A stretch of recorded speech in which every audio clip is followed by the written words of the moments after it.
Correct ആയിട്ടുള്ള point Gisele ഇന്ന് നമ്മുടെ നൂറയുടെ അടുത്തും അതുപോലെ ആദിലയുടെ അടുത്തൊക്കെ പറയുന്നുണ്ട്. നോക്കൂ നൂറ, ഞാൻ സിംഗിളാണ്. ഞാൻ മാരീഡ് ആയിട്ടുള്ള ഒരു സ്ത്രീയല്ല. അവൻ സിംഗിളാണ്. ഞങ്ങൾ രണ്ടുപേരും സിംഗിളാണ്. ഞങ്ങൾ അങ്ങനെ ചെയ്തിട്ടുണ്ടെന്നുണ്ടെങ്കിൽ ഞങ്ങൾക്ക് അങ്ങ് അക്സെപ്റ്റ് ചെയ്താൽ പോരെ? ആർക്കെന്ത് കുഴപ്പം? എനിക്കും അവനും ഒരു പ്രശ്നമില്ല. ഞങ്ങൾ രണ്ടുപേരും സിംഗിളാണ്. അങ്ങനെ ചെയ്തിട്ടുണ്ടെങ്കിൽ ഞങ്ങൾക്ക് അക്സെപ്റ്റ് ചെയ്യാൻ ഒരു ബുദ്ധിമുട്ടുമില്ല. ഞാൻ എഡ്യൂക്കേറ്റഡ് ആയിട്ടുള്ള ഒരാളാണ്. എനിക്കറിയാം ഇതിനെക്കുറിച്ചൊക്കെ.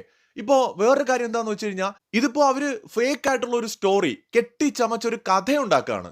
അതെനിക്ക് പ്രശ്നമാണ്. ഇപ്പൊ ഞാനും അവനും ചെയ്തൊരു കാര്യമാണ് പറയണമെങ്കിൽ ഞങ്ങൾക്ക് ഒരു കുഴപ്പമില്ല. ഞാനും സിംഗിളാണ്, അവനും സിംഗിളാണ്.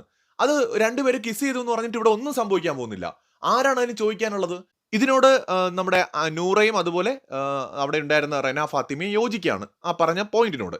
ജിസേൽ കണ്ടിന്യൂ ചെയ്യുന്നുണ്ട്. ജിസേൽ പറയുന്നത്, ഇത് പ്രശ്നം എന്താന്ന് വെച്ചാൽ, ഞാൻ ചെയ്യാത്തൊരു കാര്യം, ഞാനോ ആര്യനോ ചെയ്യാത്തൊരു കാര്യം ഫാബ്രിക്കേറ്റഡ് ആയിട്ട് പറയുമ്പോൾ, അല്ലെങ്കിൽ അത് കെട്ടിച്ചമച്ച് പറയുമ്പോൾ, അത് എനിക്ക് ഒരിക്കലും അക്സെപ്റ്റ് ചെയ്യാൻ പറ്റില്ല. കാരണം എനിക്ക് ഉറപ്പുണ്ട് അങ്ങനെ സംഭവിച്ചിട്ടില്ല എന്ന്. അത് കോൺഫിഡൻസ് ആണെന്നേ. ഈ ജിസേൽ എന്ന് പറയുന്നത് പലർക്കും അറിയാമായിരിക്കും. ജിസേലിന്റെ ഇൻസ്റ്റഗ്രാം ഒക്കെ പോയി നോക്കിയിട്ടുള്ളവർക്ക് അറിയാം. ബോൾഡ് ആയിട്ടുള്ള ഫോട്ടോഷൂട്ട് ഉൾപ്പെടെ ചെയ്തിട്ടുള്ള, ഭയങ്കര ബോൾഡ് എന്ന് വെച്ച് കഴിഞ്ഞാൽ നമ്മുടെ മലയാളി പെൺകുട്ടികൾക്ക് ചിന്തിക്കാൻ പറ്റാത്ത അത്ര ബോൾഡ് ഫോട്ടോഷൂട്ട് ബിക്കിനി ഇട്ടും ഒക്കെ ചെയ്തിട്ടുള്ള ഒരാളാണ് ജിസേല്. ആ ജിസേലിനെ സംബന്ധിച്ചിടത്തോളം അവർ എത്ര സ്ട്രോങ് ആണെന്ന് നമ്മൾ ആലോചിക്കണം. അവർക്ക് ഇപ്പൊ ആര്യനുമായിട്ട് കിസ് ചെയ്തു എന്ന് പറയുകയാണെങ്കിൽ, നടന്നിട്ടുണ്ടെങ്കിൽ അവർക്ക് പറയാൻ ഒരു മടിയും ഉണ്ടാവില്ല. അതാണ് നമ്മളിവിടെ മനസ്സിലാക്കേണ്ടത്. ഒരു വ്യക്തിയെ നമ്മൾ വിലയിരുത്തേണ്ടത് അവരാരാണ്, എന്താണ് അവരുടെ ക്യാരക്ടർ, എങ്ങനെയാണ്, അവർ എത്രത്തോളം ബോൾഡ് ആണെന്നൊക്കെ വിലയിരുത്തിക്കൊണ്ടായിരിക്കണം. അവരും ഡിവോഴ്സ് ആയിട്ടുള്ള ഒരു സ്ത്രീയാണ്, അവരിപ്പോൾ സിംഗിൾ ആണ്. അവർക്കൊന്നും പേടിക്കാനില്ല. ആര്യന് അവൻ എന്താണ് പേടിക്കാനുള്ളത്? അവൻ ചെയ്തിട്ടുണ്ടെങ്കിൽ അവൻ സമ്മതിക്കും. ബട്ട് അവർ രണ്ടുപേരും ചെയ്തിട്ടില്ലെങ്കിലോ? അവിടെയാണ് പോയിന്റ്. അപ്പോൾ ഒരാൾ ചെയ്യാത്തൊരു കാര്യം കെട്ടിച്ചമച്ച് അവിടെ പറയുമ്പോൾ അത് അവർ ഏറ്റെടുക്കണമെന്നാണോ നമ്മളെല്ലാവരും പറയേണ്ടത്? അനുമോൾ അത് പറയുന്നത് കൊണ്ട്, അല്ലെങ്കിൽ ജിഷിൻ അതിനെ സപ്പോർട്ട് ചെയ്യുന്നതുകൊണ്ട് എങ്ങനെയാണ് അത് ശരിയായിട്ട് മാറുന്നത്? അത് ഒരിക്കലും ശരിയാവില്ലെന്നേ. അത് ഭയങ്കര അനീതിയായി പോവും. ഇവിടെ ന്യായവും നീതിയും കിട്ടേണ്ടത് ജിസേലിനാണ്.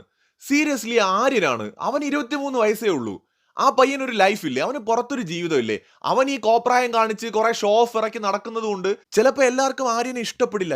എനിക്ക് പോലും ആര്യൻ അസഹനീയമാണ്, അൺസഹിക്കബിൾ ആണ്. ഉള്ള കാര്യം പറയാലോ, സഹിക്കാൻ പറ്റില്ല.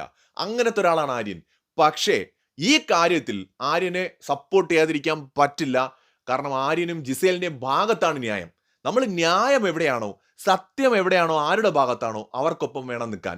ഇവിടെ അനുമോളും കൂടെയുള്ളവരും അറ്റ്ലീസ്റ്റ് ഇവർ കിസ് ചെയ്തു എന്ന് പറഞ്ഞത് പ്രൂവ് ചെയ്തിരുന്നുവെങ്കിൽ, ശരി അങ്ങനെ ചെയ്തല്ലോ, അപ്പൊ പിന്നെ പറയുന്നതിൽ എന്ത് തെറ്റെന്ന് നമുക്ക് ചോദിക്കാം അല്ലേ? ആ ചെയ്തു എന്നുള്ളൊരു കാര്യമാണല്ലോ പറഞ്ഞത്. ചെയ്തത് കണ്ടിട്ടാണല്ലോ പറഞ്ഞത്. കിസ് ചെയ്യാൻ പാടുണ്ടോ ഇല്ലെന്നൊക്കെ ഉള്ളത് വേറെ കാര്യം. ബട്ട് അനുമോൾ അത് കണ്ടു, അതുകൊണ്ട് പറഞ്ഞു എന്ന് നമുക്ക് പറയാം. ബട്ട് ഇത് പ്രൂവ് ചെയ്യാൻ പോലും പറ്റില്ല. പുതപ്പുതാ ഇങ്ങനെ നീക്കി, അങ്ങനെ താഴ്ത്തി, ഉടുപ്പിങ്ങനെ കിടന്നു, അങ്ങനെ കിടന്നു എന്നൊക്കെ പറയുമ്പോഴേ, ഇത് എന്തൊരു വൃത്തികേടാണെന്ന് ആലോചിച്ച് നോക്ക്. ബേസ് ഇല്ലാത്തൊരു ആരോപണം, ഒരു സംശയം, ഒരു തരം സംശയ രോഗമല്ലേ ഇത്? ഇതൊരാൾക്ക് നേരെ എങ്ങനെയാണ് നമുക്ക് പറയാൻ പറ്റുക? ഒരു തരത്തിൽ യോജിക്കാൻ പറ്റില്ല. ഈ കാര്യത്തിൽ ആര്യന്റെയും ജിസേലിന്റെയും ഭാഗത്ത് തന്നെയാണ് ന്യായമെന്നാണ് ഞാൻ വിചാരിക്കുന്നത്. കൂടുതൽ അപ്ഡേറ്റ്സുമായി വീണ്ടും വരാം.